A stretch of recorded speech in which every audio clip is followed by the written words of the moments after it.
Hello and thanks for joining us. We are back here at Camelback Ranch, of course, home of the Los Angeles Dodgers spring training. I'm Maria Serrao, joined by Doug Hughes. Doug, good to have you back. Good to be here, Maria. Thank you. Always a pleasure to escape the East Coast this time of year and get to baseball spring training. Particularly a pleasure here at Camelback Ranch. This is a beautiful setting. They continue to develop it and have it be a great place for spring training baseball for the Dodgers and the people who want to watch the Dodgers. Absolutely. Of course, all the Dodger fans that come out here because it's such a quick trip from Los Angeles, and we love coming out here.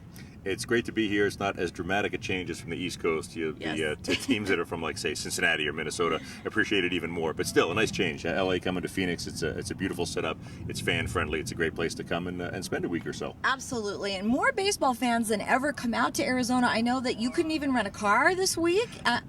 Hotels are filled up, so a very big deal coming out here. You cannot rent a rental car in Phoenix right now unless you made a reservation like a month ago. Wow. And you better double-check your hotel reservations if you're coming here. I came pretty darn close to sleeping on your floor last night. I'm telling you, or Gino's floor, one of the two. All right, we are actually in the dugout. We're on one of the practice fields, and this practice field is unique, Doug.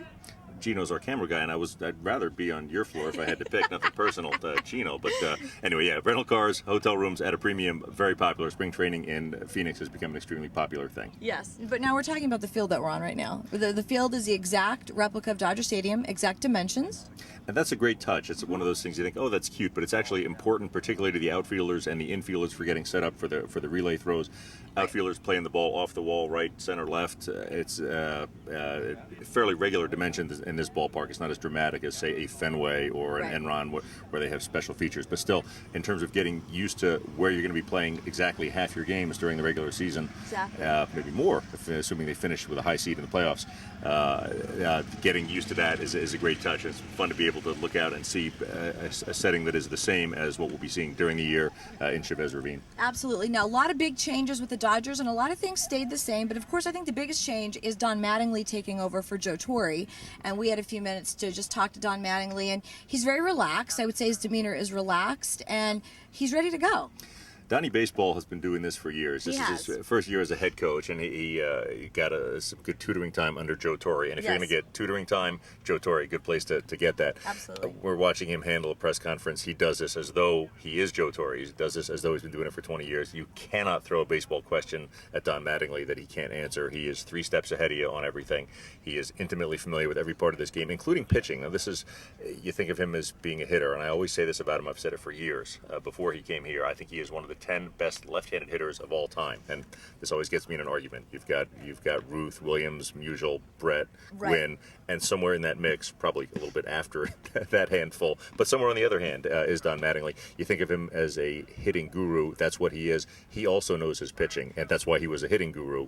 These two are intimately bound together. He can also oversee the pitching staff. He is made to do this job, and he's doing it, from what I can tell, just a great job. Well, and not only that, but a lot has been said about the fact that the players can relate to Don. Some of them actually remember him playing baseball, where with Joe Torre, some of the older managers, these players don't have that same kind of feel with the managers. So I think that they feel a little bit better. He's closer in age to them. Even Joe Torre mentioned that to me last year when he was leaving. He said, I think the guys are going to be very comfortable with Don. So I think it's a good fit. And they're both major leaguers. People always forget Joe Torre. It was an excellent he really was. But probably a fair number of players could look at Joe and say, hey, frankly, Joe, I'm better than you. Not too many can look Don Mattingly in the eye and say, I'm better than you. No. So he's a pretty young guy. He's energetic. He knows everything about this game. He seems to relate well to the press. Not that that's important, but he does it, and it's a nice touch, and to his players. And he seems to have a natural handle for what he's doing here, which gives a sense of comfort, which is nice for everybody. You can just go about your job. It's interesting because in Los Angeles, the Dodgers are criticized, of course, because they haven't been back to the World Series in a very long time. And I think Don Mattingly is somebody who can absolutely make that happen because he knows what it's like to play in those games. Yes, he does. And this is a tough business. You're judged by whether or not you get to the World Series. And right. This is, what happens in football. Have you been to the Super Bowl lately? Right. And have the Dodgers been to the World Series lately? They have not. But are they a sound franchise? Yes. Do they have a chance to compete and get there? Yes. And I think it's good enough if you're in the mix as the season is winding down. Did not happen last year, and this is a tough division this year. They've got the defending champions now. Yes. The World Series champion San Francisco Giants are in their division, and everyone's talking about them repeating. The Padres very good, didn't fade until the end of last season, and fade spectacularly. They did.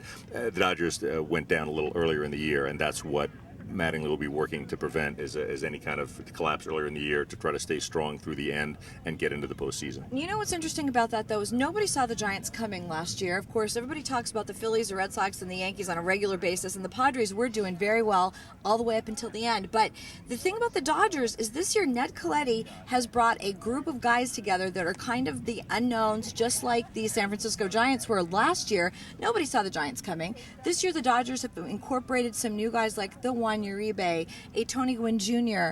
These may be holes to plug into where the Dodgers needed that kind of new energy. He's also been able to keep the core players like James Loney, Andre Ethier, Matt Kemp, Clayton Kershaw, of course, is returning as the starting pitcher this year. So we've got a really good group of guys that have been together a long time, which I think means something, because over the years we've heard nothing but, well, Kemp will be traded and Andre Ethier will be traded for a bigger name down the pike. But these guys now are big names, and it's up to them to get the job done, and I think they can do it.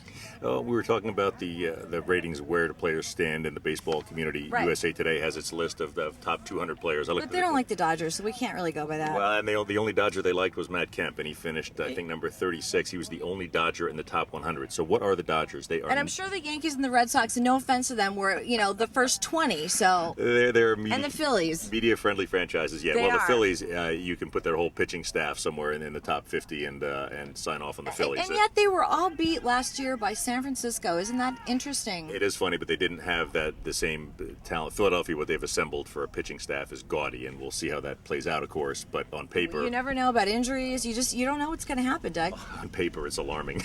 So on paper, the Phillies are the team to beat, but they're not in the Dodgers division. So who's the team to beat in the Dodgers division? Well, that's the defending world champions. Yeah. And I think that's not the team for everybody to beat. Really, they're the benchmark right now. Well, and maybe it's just the media. Nobody saw them coming. They were a team of misfits and cast-offs, and